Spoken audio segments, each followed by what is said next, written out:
Hi guys, so this is my second video. Um, in this video I want to just focus on telling the detailed story of everything that happened and my journey with getting a healthy baby here. So first I'm going to start with the fact that I've had 3 miscarriages. First one September 2013, the second one December 2013, the third one September 2014, and I got pregnant with my son Blaze directly after my third miscarriage. And I when I found out I was pregnant, I was going to the specialist because of my miscarriages and my OBGYN. So I was having extra ultrasounds done, extra blood work done, all that stuff. They had me on progesterone because they predicted that was the reason for my first 3 miscarriages, which probably was because Blaze was a perfectly healthy baby. So I will do progesterone for every future pregnancy from here on. So I had perfect ultrasounds. He was a perfect baby, health, form, everything. He was exactly what he was supposed to be. Until my 20-week scan, and the morning of my 20-week scan, I actually literally got sick to my stomach because I was so worried, and my fiance kept telling me, it's gonna be okay, it's fine, I guess it was mother's intuition telling me that something wasn't right. And we get to the appointment, and they're, in the 20-week scans, they do the extra stuff. They check the brain, they do all the details and everything. Well, they were doing all this stuff and realized that his heart wasn't doing what it was supposed to. And I laid on that ultrasound table in that doctor's office for a little less than 2.5 hours for them to get pictures and him to change positions and then do everything that they needed to do to get the information they needed to get. Well,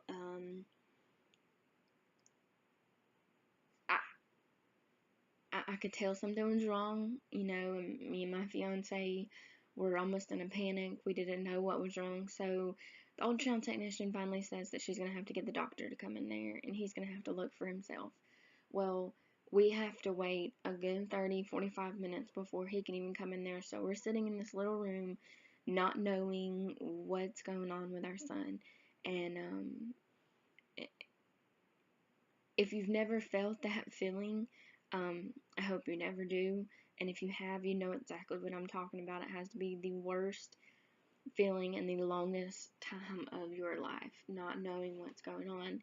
And so the doctor comes in there and he looks and he says that he sees high drops.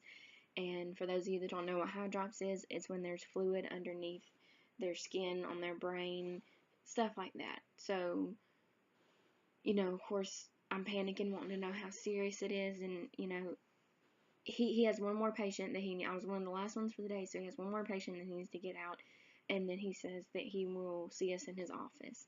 So we wait another about 30-45 minutes to go into his office. So I take that time to call my mom and let her know, and he had also mentioned it looked like heart failure, so my whole family is on pins and needles waiting to know what's going on, what they're going to do next. And termination of the pregnancy was never an option, absolutely never, no matter what the outcome. If my child was being taken from me, it was because God was taking him, and I was prepared to do any and everything I had to get this child here. It did not matter. And I did. I tried any and everything. And well, that night he sent us to Keystone Hospital in Atlanta, and come to find out, the doctor there couldn't do it because he was under investigation. So we get sent from Keystone to Northside, and well, the first night we're at Northside, they don't do anything. The doctor's just like, sleep, get some rest, we'll start our fresh in the morning. So the next morning they do the ultrasound, and they realize that he's anemic and that he needs a blood transfusion, and he needs it like stat. And so it goes from, we'll just see what's going on, to we're doing this procedure, we're doing this surgery, and it's happening in the next couple hours. So, you know, I'm gonna panic. They'd already mentioned that his heart was probably too far damaged, and already had to sign papers saying that I understood that he could be born with mental retardation, or he could be born with, you know, life altering heart problems, and damage on his brain, and just this, that, and the other. And I just wanted him here, and we would deal with the struggles once he was here. And so I had to go into surgery, and I had the amniocentesis done, and to check for his chromosomes and everything. And then I had the transfusion done, and I was put to sleep. Thank goodness. So the surgery didn't take that long. They said it could take anywhere from an hour to 4. Of course, I don't remember much of it at all. Last thing I remember is having to count down when he put the face mask on me to put me to sleep, and he did the surgery and said everything did good. He was not able to get as much blood into Blaze as he had intended, because Blaze's heart rate started to drop, but he said that was normal and that was okay. They just were going to have to do more transfusions than he originally thought they were going to have to do. They were predicting I was going to need 8 to 10 transfusions done on Blaze, and I was going to be in the hospital the whole time, and I was okay with that. As long as this level was in me, I was okay with that. Well, after that transfusion, the next morning they do a ultrasound, and he's not really better, but he's not worse, and that was good news. Well, you know, I just got that day in the hospital. I didn't eat for a while, so I finally get to eat, and you know, that day's pretty good. Then, well, the next morning they had moved me to another room. I was in a total of 5 rooms through the 3 hospitals I was in. They moved me to another room, and every night they had checked his heart rate, except this one night they didn't check it. So, you know, I hadn't been feeling him move as much as normal, but I thought, you know, maybe it's because of the procedure, and I was feeling him move, so I was trying to be positive and didn't really think nothing of it. Well, this was a Sunday night, and the next day my fiance had to go to work, and he had to leave the hospital at 3 o'clock in the morning to make it to work in time. And so, you know, he has a breakdown about the fact that he doesn't want to leave, and, you know, we needed the money, and I lost my job through the process of all this. So, you know, we needed the money, so I talked him into going to work, and he does get up the next morning, and he goes to work. Well, they come in about 8 o'clock for the next ultrasound, and I had mentioned that I wasn't feeling him move as much as I normally had. So for the first time ever, they turned the ultrasound screen away from me, which scared me anyways. And they start the ultrasound, and the doctor is looking at the screen, and he said, "I have bad news." And I just kind of looked at him with a blank stare, and he said, "Your child has no heartbeat. This baby has passed." And I looked up to the ceiling, and I had no emotion. Like, I felt numb. I'm sure some of you women out there that have lost a child, you know exactly what I'm talking about. It was just a numbness all over. I didn't know what to do. I didn't know how to react. I don't know how much time passed, because she took more pictures and had to do everything else. I guess still get measurements and everything, and I'm just still looking at the ceiling, and he comes to the end of my bed and hands me a tissue box and says, "Do you need a tissue?" And I guess it made a reality. I'm not quite sure, but I just lost it. I started having a panic attack, and my nurse had to come in and rush me some anxiety medicine, and you know, I was alone because my fiance had went to work, and luckily my parents and my brother and sister had a hotel room 2 minutes up the road. So I call my dad, and I tell him that we lost Blaze, and they Mama rushes there, and she gets there with me, and I can't get in touch with my fiance. So the amazing nurses at Northside that they are. My nurse helped me get in touch with him, and finally we do. And he has to rush to the hospital, and they gave me the choice of being induced right then and there, or coming back to my hometown and being induced with family and friends, and being able to see everybody, and just being in the comfort of my normal everything. So I chose to come back to my hometown, and which was a good hour and a half away from the hospital. So I knew that's where I needed to be. And I get to my hometown that night, and we started the induction process. I was induced with the pills at first. I was doing one pill every 6 hours, and then the process was taking too long, so they started giving me 2 pills every 3 hours, and then they did the vaginal suppository, and finally I started dilating. When I got to a 2, I got my epidural, because I only needed to make it to a 4 to be able to have him, because he was so tiny. Well, I get to a 2 and I'm able to have my epidural, and this anesthesiologist for the epidural does not realize what's going on. He doesn't realize that I've lost Blaze. He thinks I'm just, in labor and about to have my baby. So he expects me to watch the video on all the bad stuff and the good stuff and everything in the epidural. And they start to play it, and I can't watch it because it's the happy, mom's about to have a baby type thing. So my mom goes and gets the nurse, and they turn it off real quick, and he comes in and apologizes. He didn't know, and he starts sharing his story of his wife losing a baby, and she was 8 months pregnant. And he's amazing from then on. I get my epidural, I'm able to sleep. They gave me sleeping medicine and my IV quite continuously because of the panic attacks. So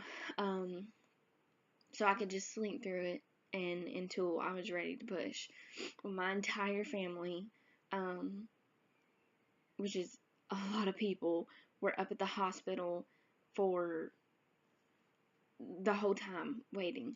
And around 11 o'clock, the night of the 6th, January 6th, everyone went home because I wasn't dilating. It was taking forever for me to get from a 2 to a 4. So my fiance stayed and my mother stayed. And around, I would say 6-ish that morning, I woke up and I was in pain. I could feel everything. My epidural had wore off, and I felt like I had to use the bathroom. And which, if you've gave birth before, you know exactly what I mean. And I called my nurse in there, and I told her I feel like I have to use the bathroom. And she checked me, and she was like, you're not ready yet. And about 10 minutes later, I told her, check me again, like right now, like I feel like, I've got to use the bathroom. So she checks me again, and sure enough, she was like, we're gonna start pushing here in the next couple of minutes.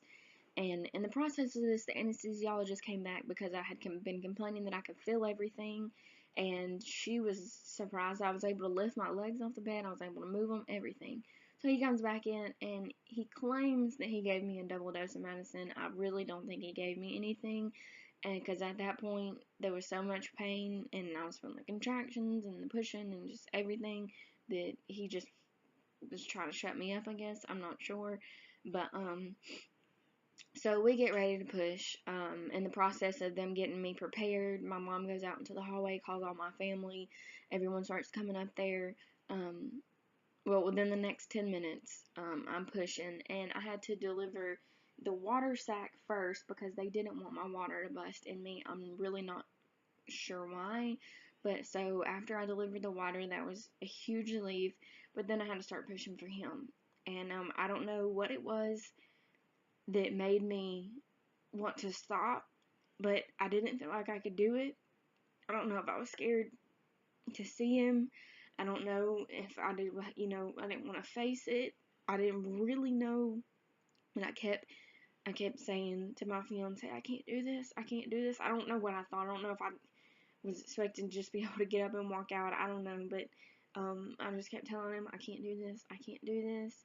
And him and my mom were both like, you can do this, you're doing great. And the nurses were talking me up and stuff. And, I guess, I had to. I had no choice, so, I started pushing. And I didn't push that many, maybe 3 or 4 big pushes. And he was here, and they laid him on me just like, I asked. And, the moment, I seen,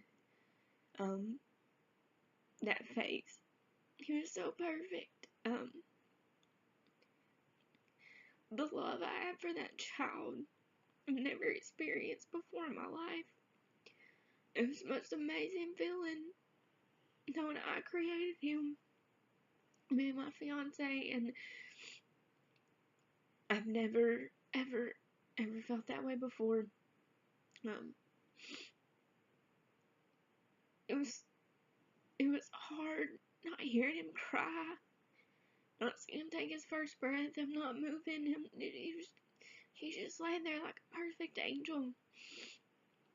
And they finished everything, and I had my placenta got stuck, and the dog tried to pull it out, and it ripped, so I had to go through pushing that out. And then, I just held on him, loved on him.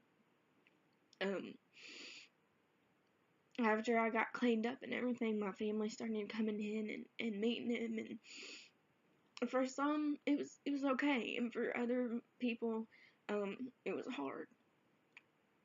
He was so tiny and fully formed and perfect, and he had my lips and my nose, and he had his daddy's feet, and it was just everything I could have dreamed of for a son.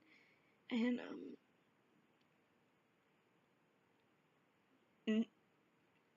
knowing he wasn't coming home with us, knowing he was never gonna be okay, hardest thing you have to face as a parent. I found strength I never knew I had. So you will find strength if you're going through something like this. I promise you will find strength. I never thought I could do it, and I did.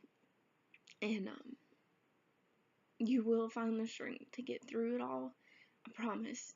And I mean, I do have an amazing support system, so I'm sure that accounted for a lot of it. But you will be okay. I got to spend 13 hours with him. The last hour, me and my fiance, I said everyone left, and me and him just spent it with him, just taking pictures and examining him and looking at all his features and just stuff like that. And then in the 13th hour, we had to let the funeral home come get him, to cremate him, and I couldn't give him up. I had a nurse who was amazing to us the entire time, absolutely amazing. She could tell I couldn't. I reached out with him, and I pulled back, and I reached, and I pulled back, and the third time I reached out, she got him and took him the rest of the way, and they had him in a little Moses basket, and it was, I don't even know how to describe how it was. You don't know how it feels. You don't know what it's like until you've gone through it. And